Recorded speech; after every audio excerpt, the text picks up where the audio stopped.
Welcome to the Deep Dive. Today we're looking at something we all do, right? Ordering food in English. Absolutely. Whether you're traveling just out in your city, grabbing lunch, it's unavoidable. Exactly.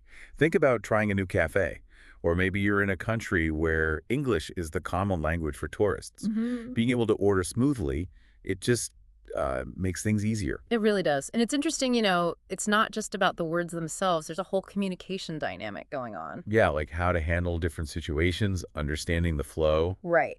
So we figured the best way to explore this is through, a real-sounding conversation. Okay, good idea. So we've got an example dialogue. We do. We'll listen to it, walk through it bit by bit. We'll pull out those really useful phrases. And I hear there might be a quiz. There might just be a quick quiz at the end, just to help things stick. Perfect. The goal here is basically helping everyone feel, more confident when they order food in English. Definitely. And it's funny how mastering something like this, something seemingly small, can actually boost your confidence in other English situations, too. It builds a foundation. Totally agree.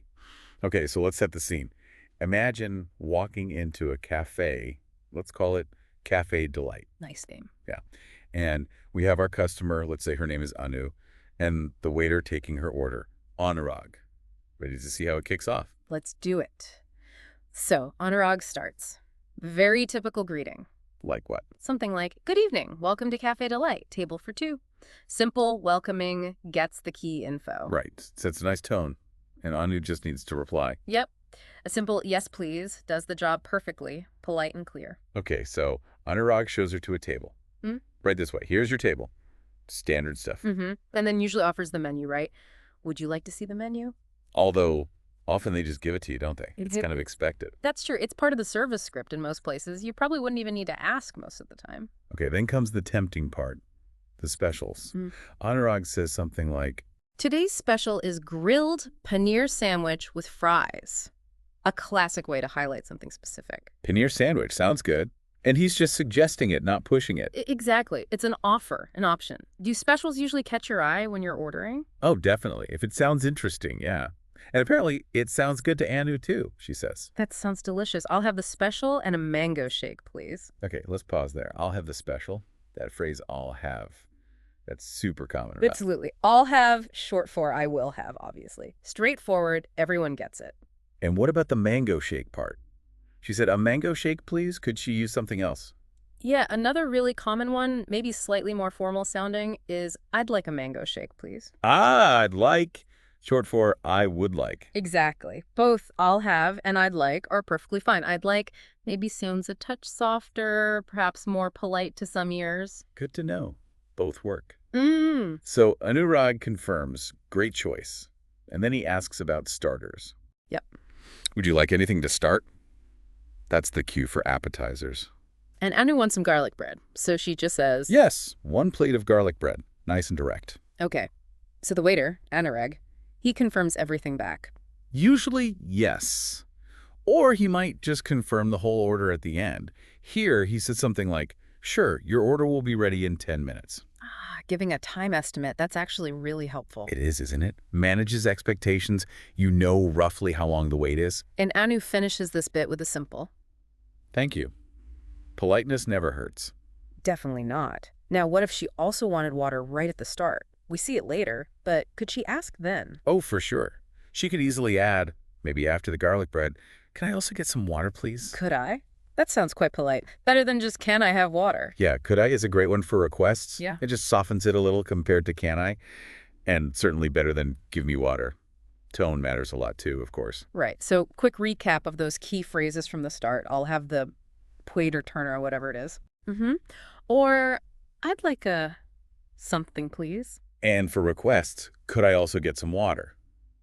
Or something similar. Exactly. Maybe even try saying them out loud now. Just get a feel for them. Good idea. Practice makes perfect, or at least makes it feel more natural. It really does. Okay, so that's the smooth start. But what happens when, things don't go quite to plan, like they're out of something you wanted? Yes. The dreaded, unavailable item happens all the time. How does our conversation handle that? Well, Anurag has to break the news about the mango shake. He comes back and says something like, Let me guess. Politely. Hopefully. Something like, "Excuse me, ma'am, the mango shake is unavailable." Using excuse me is a good way to gently interrupt. Okay, makes sense. And then he offers an alternative. Right. Would you like something else? Clear communication. State the problem, offer a solution path. Good service. So how does Anu react? She takes it in stride. Oh, okay. In that case, I'll have a cold coffee. Okay, in that case, that's a useful phrase, isn't it? Signals you're adapting. Very useful. It shows you've heard the new information and you're changing your choice because of it. And notice she sticks with, I'll have consistent. So in that case, I'll have a cold coffee. Or maybe, in that case, I'll take a cold coffee. Can you use take? Yes, absolutely. Take and have are often pretty interchangeable when you're ordering food or drinks. Both sound natural here. Cool. So cold coffee it is. Does Anurag just take that order? He follows up with a customization question. Would you like it with ice cream? Ah, the classic cold coffee add-on. And Anuro. She's keen. Yes, please. Enthusiastic, clear answer. All right, now I sense an upsell coming. You sense correctly. Anurag tries. Would you like to make it a combo with fries and a drink? Very common tactic. Bundling things together. Ever fall for those? Huh. Sometimes, if it's a good deal, maybe. But Anu decides against it here. How does she say no politely? Simply, no, just the cold coffee, thank you. It's clear, direct, but still polite with the thank you. Perfect. So that little exchange showed us how to handle unavailability with, in that case, I'll have. Right, and how to respond to upsells like, would you like to make it a combo? With a simple, no, just the item, thank you, if you're not interested. Exactly. Okay, so we've navigated the order, handled a problem. What's next? Gotta pay the piper. Asking for the bill and sorting out payment. Right. Usually starts with the waiter checking in one last time. How does Anurag do that? Something like, hope you enjoyed your meal. Would you like anything else? Standard check-in offers a chance for dessert or coffee. Nice touch. And Anu is happy with her meal, she says. No, everything was great. And then the key phrase, could you bring the bill, please? Could you bring the bill, please? Very polite, very common. Are there other ways? Sure. You could say, can I have the bill, please? Or maybe check, please. The last one is a bit more informal, maybe more American English, but widely understood. Could you or can I are probably the safest polite options. Got it. So Anurag brings the bill and mentions payment. Yep, here you go. And then lays out the options. You can pay by card, cash, or UPI. Very helpful. Especially UPI now. It's so common in many places. And Anu chooses. I'll pay by UPI. Short, simple, clear. Perfect. And then the final farewell. Anurag wraps it up politely. Thank you for visiting. Have a great day. Nice closing.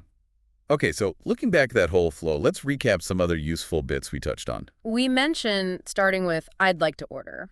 Or just launching in with, I'll have. Right, and asking about the specials. Ah, yes. What's today's special? Good question to ask if they don't mention it. And customizing drinks, like Anu might have wanted with her water, or maybe the cold coffee. Exactly. A phrase like, could I get it without ice? Or could I have extra ice? Knowing how to tweak your order is handy. Definitely. And when you've listed everything you want. A simple, that's all, thank you, signals you're done ordering. Okay. And finally, that payment question again. Crucial one. Can I pay by card or cash or whatever method you prefer to ask about? Excellent. That covers a lot of ground, actually.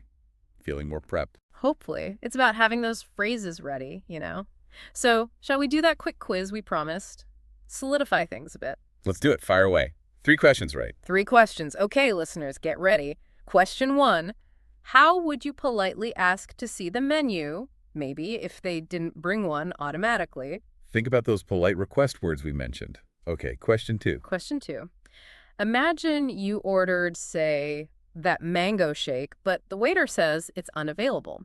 What's a good phrase to use before you state your alternative choice, like the cold coffee? That little phrase that shows you're adapting. Got it.